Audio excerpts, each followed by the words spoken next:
We now turn to World Beyond War's Vice President, Liz Remmersval, who is in New Zealand, and she'll present our fifth and final award, the War Abolishers Movement Award for 2026, which goes to the Flotillas to Gaza. Huda spoke about a miracle taking place in the feats of efforts to destroy the weapon makers' means of killing people, and we saw a miracle on the Mediterranean as the flotillas have tried to reach Gaza and open up a humanitarian corridor. So we'll welcome Tiago de Avila y Silva Oliveira on behalf of the Global Sumud Flotilla and Beheshti Ismail on behalf of the Freedom Flotilla. Thank you, Liz. Thank you, Kathy. Kia ora, ngā mihi nui kia koutou, ko Liz Remmersval aho, and wonderful to be here with everybody. In a minute, we're going to have some special music, but before that, I just want a big shout out to Jesse and Marzin. It was so great to meet you here in our garden a couple of years ago, and a big shout out to Abby, who is fast asleep, Abby Martin and Mike. Abby is fast asleep in Adelaide, Australia. She's doing a wonderful tour over there with the Independent and Peaceful Australian Network and doing amazing things. A big shout out to Gabrielle and our Ecuador friends. Not many people can go through an earthquake in Venezuela, break their foot, and then just carry on working for World Beyond War. So, hola, Gabrielle. And a big shout out to Anne Wright, who's just had a big birthday. Congratulations. Anyway, before we start on, I just think it'd be lovely to have some music, David.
Stopping it, David.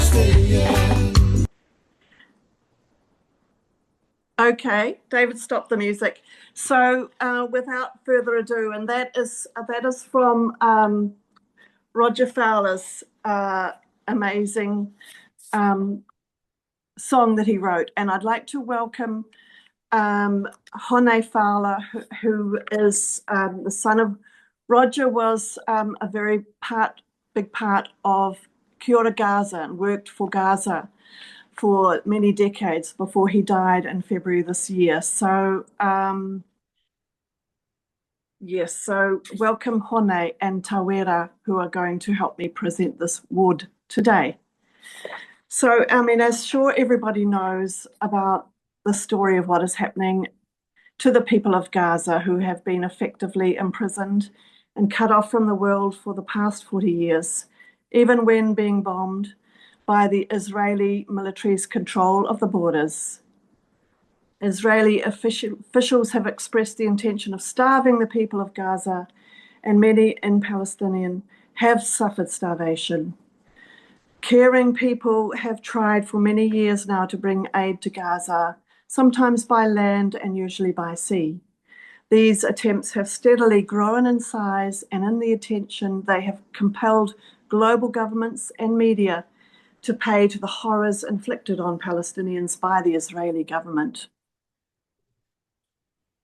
So in just a background before we present our awards to Tiago and Ismail, and it started in 2008 when 5 boats from the Free Gaza movement reached Gaza, marking the first break of Israel's naval blockade. No boats have actually reached Gaza since then, and with the exception of parts of a boat from the 2026 flotilla washing to the shores of Gaza, boats have all been attacked or hijacked by the Israeli military.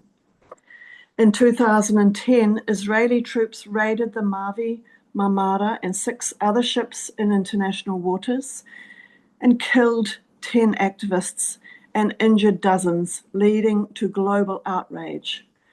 In 2011, Freedom Flotilla 2 involved more than 300 participants from around the world and was set to sail with 10 vessels.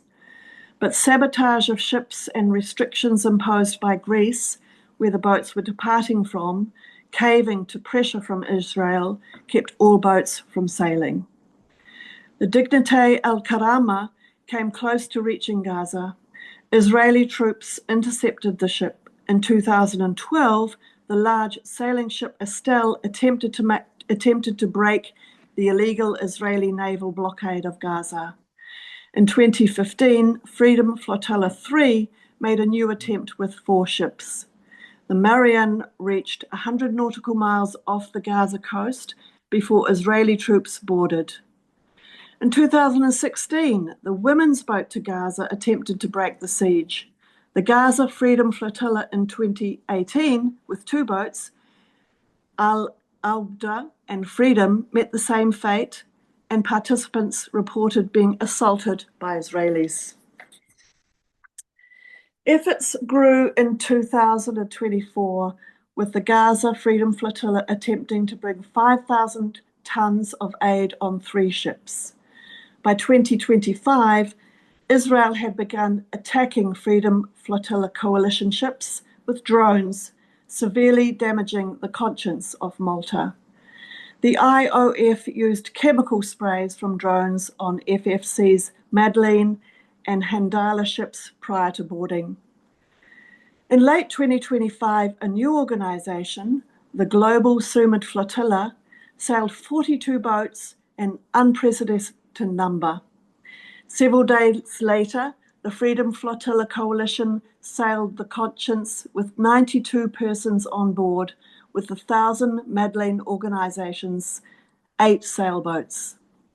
None from either flotilla reached Gaza, but greater attention was brought to the suffering of the people in Gaza, and greater pressure was brought on countries to stop funding weapons to Israel and to not impede or even support the flotillas, and to speak up to protect their citizens among flotilla participants.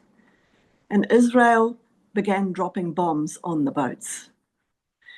In 2026, the Global Sumud Flotilla, after attempting to block a ship bringing military equipment supplies to the Israeli military, tried again to reach Gaza with aid using more boats than ever, departing from various ports in the Mediterranean in March and April. 2,000 people from over 45 countries, including our own John Rua, actively participated, and 600 sailed on 81 boats. The Freedom Flotilla Coalition sailed 5 boats with 37 participants. Almost 500 unarmed civilians went eyeball to eyeball with heavily armed troops of one of the most lethal militaries in the world, took some serious injuries, but returned home with heads held high, cheered on by millions of people the world over. After years of the world seeing videos of a genocide, much of the world now saw videos of people from all over the world being mistreated by Israeli troops and top officials. Governments were compelled to respond, and establishment media outlets were compelled to report on not just the abuse of flotilla participants, but also, of course, on the abuse of Palestinians. The president of South Korea excoriated the Israeli government and sent diplomats to demand the immediate release of 2 South Korean participants. The Spanish Ministry of Foreign Affairs summoned the charge d'affaires of the Israeli embassy in Madrid and strongly condemned the operation. Several governments and human rights organizations described the interception of ships as violating international law, which of course it was. The foreign ministries of several countries condemned the treatment of kidnapped activists. France banned Israeli Minister of National Security, Itamar Ben-Gvir, from entering the country. Poland imposed a 5-year entry ban on Ben-Gvir. Ireland prohibited Itamar Ben-Gvir and Finance Minister from entering the country. The New York Times wrote at length about torture of Palestinians by Israel. The United States government, ever the protector of criminal actions of the State of Israel, condemned the flotilla as it has done since 2008, while it continues to support the Israeli genocide of Palestinians in Gaza, ethnic cleansing in the West Bank, and the destruction of South Lebanon and the attack on Iran. As Tiago Diavala e Silva Oliveira says, the flotillas are a collective action of thousands of people all over the world who believe that the genocide must end and true peace with justice must be achieved for Palestinians and all oppressed people in the world. And to help me present this award, I'd like to hand over to Hone, who is going to give a mihi or greeting to these wonderful, wonderful activists. Kia ora, and thank you, Hone.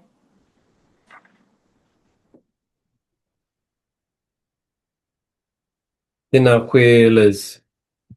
Tuia ki te rangi, tuia ki te whenua, tuia ki te moana. Ka rongo te pō, ka rongo te ao, ti hei mauri ora. Ko rangi nui e tui honei, ko papatūna ku takatoa ake nei tēnā kōrua. I ngā hunga mate, o te rā o te wiki. I ngā mate haere, haere, haere atu rā. Hunga mate ki te hunga mate, hunga ora ki te hunga ora, tēnā tātou o te whare nei. Tēnā koe e Liz, mo tō mihi, and Ismail and the wider flotilla team. Just would like to acknowledge in our language of Aotearoa in Te Reo Māori, one, acknowledging our connections to the land, the seas, and the skies, and to each other, and also to those who have lost in the struggle, to those who have passed, including my dad that Liz mentioned earlier this year. And so memory and also our connection to one of the recipients tonight, in particular, Ismail, in the wake of the Mavi Marmara attacks in 2010, mentioned, was created here with a public upswell of response and frustration around in little old Aotearoa, New Zealand, and for that, from 2010 until recently, Dad led Kia ora Gaza that was involved in the flotillas as well. So it was lovely to meet some of the people involved.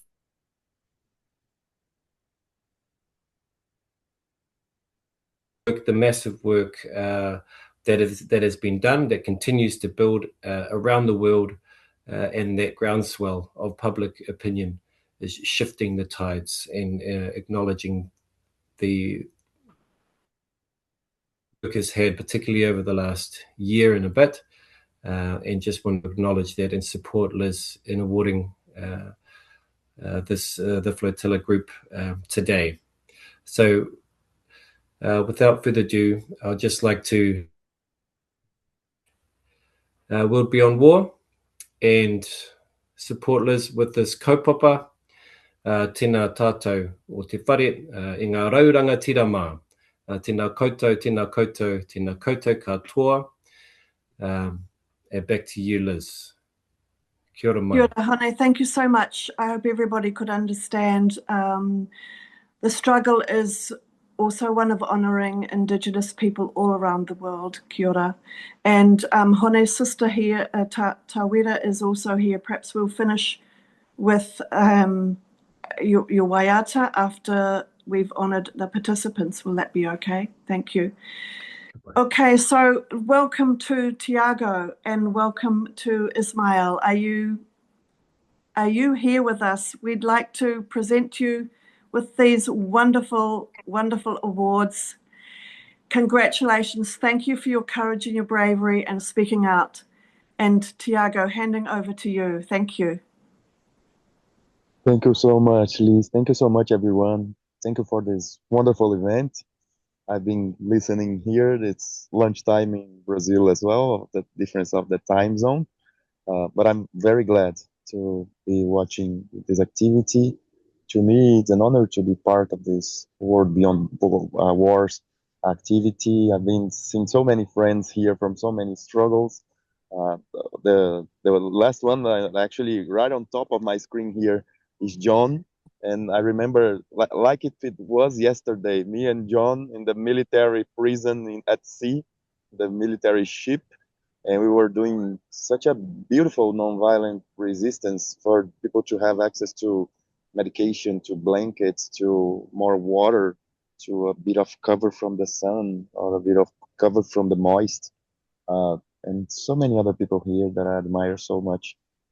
Thank you so much for having this event, for having this prize, this award, which is of course not based on people specifically, but to honor the Palestinian people, in my opinion. Everything that regards the flotilla is to honor that people that for more than 8 decades now have been suffering genocide and ethnic cleansing, have been enduring an apartheid colonial state, and that are subject to harm by a racist and supremacist ideology called Zionism.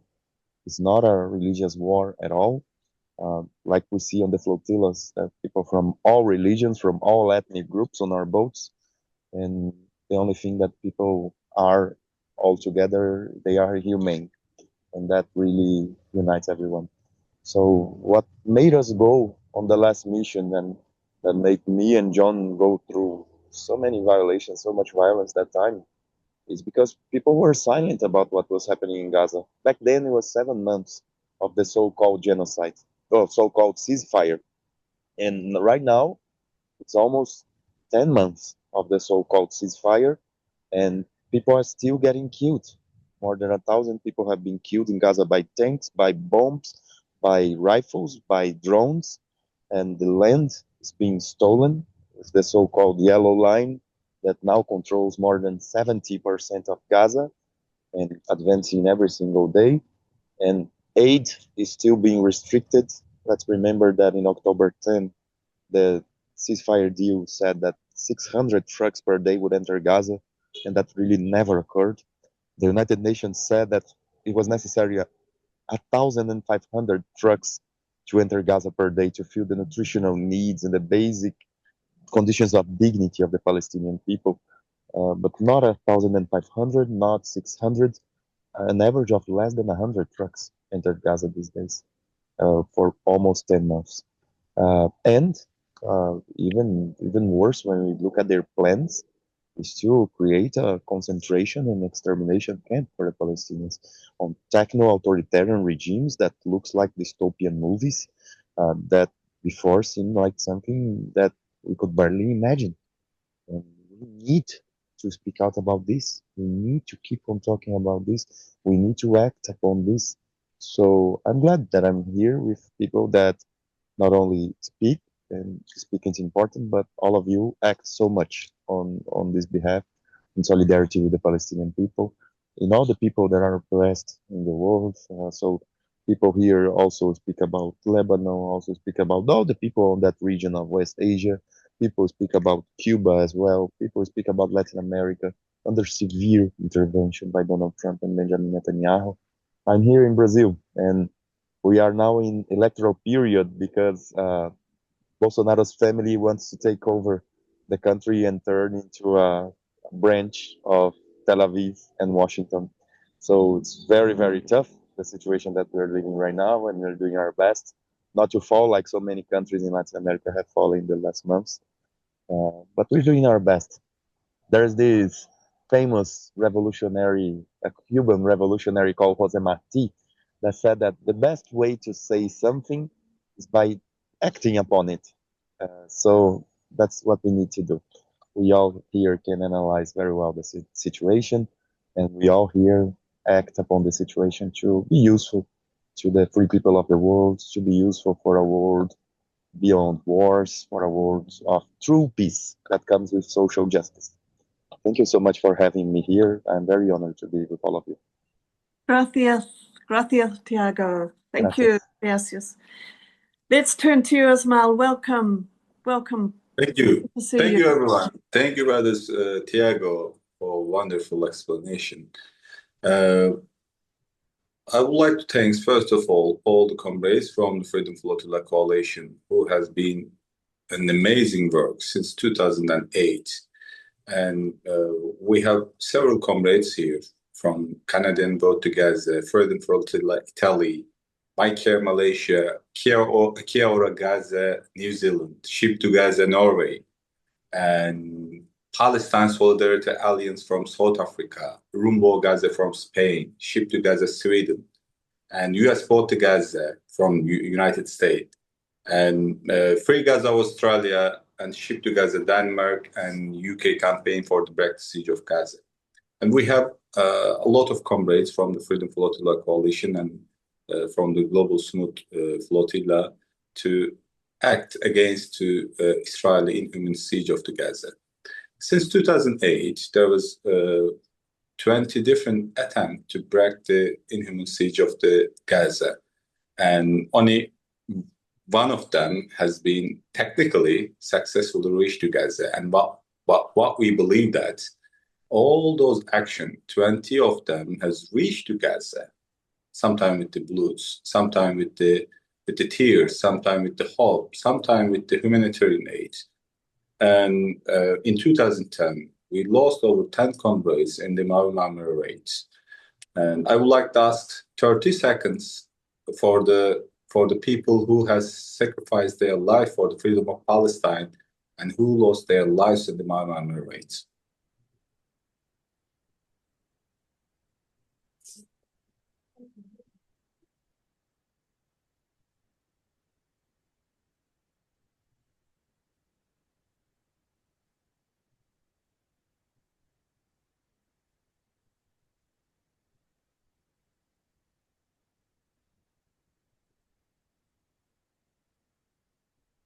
So, what I can say that, according to international law, a prisoner have 4 rights if he is in the prison. Like he might have access to the clean water, he might have access to the food, he might have access to the medicine, he might have access to the clean oxygen, clean air. If we are looking to the Gaza right now, there's no access to the water, there's no access to the food, there's no access to the medicine. And even Israel is using chemical bombs, and there's no really access to the clean air right now. It's mean that Gaza is not an open prison anymore. The Gaza is the genocide camp right now. So that's very unfortunately, since 3 years, the bureaucracy of the world has been locked, and we were really waiting for the United Nations, for the OIC, or for the neighbor countries of the Palestine to act and they stop the genocide. And unfortunately, those countries or those powers, they did not act to stop the war, and they did not act to stop the genocide. For this reason, the civilians from all over the world came together and moved with the vessels to the Gaza. So it's giving us very clear message, very simple message. When government fails, we will fail. So here, on behalf of Freedom Flotilla Coalition, I would like to thank all the comrades, and I would like to take this wonderful award for the people of Gaza, for the children of Gaza, and for the children of Kashmir as well. Thank you so much. Thank you so much, Ishmael. And now I'd like to hand over to Tawera Fala for some last words from us here. Thank you.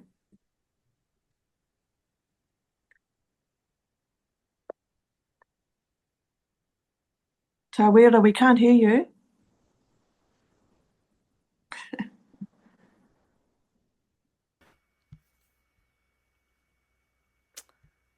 I'm not sure what to do.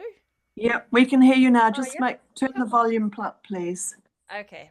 Is that better? Yep. Big Big lovely. Mai te awa ki te moana, from the river to the sea we stand in solidarity. I'm here to sing the chorus of the song you heard briefly before, a song written by my dad, Roger Fowler. In our thousands, in our millions, we are all Palestinians. In our thousands and in our millions, we are all Palestinians. So, acknowledging all people who we have lost and people here today. Tēnā koutou, tēnā koutou, tēnā rā koutou katoa. Kia ora. Thank you. Well, thank you to Liz, to Hone, to Tawara, Tiago, Ismail. Thank you very, very much for helping us hope with you that the ground is shifting. And we thank all who are working daily to abolish war and build a better world. We extend our deepest regard and thanks to each of the people who've been with us today, and we look forward to remaining in touch with you. Please visit our website, mark your calendar for the annual conference, October 23rd to 25th, that will be focused on border imperialism. Please send us your videos and accounts that might be used in the peace wave that is upcoming. And please feel welcome to join a book club or a film festival, an online course, or any other ways that we can be in touch with you through World Beyond War. And as we ask to learn together about how we can live together without killing one another, let us recognize that war itself is the major problem. And we're very, very grateful to everybody who participated today, helping to part the curtains and see that we can together build a world beyond war. Thank you.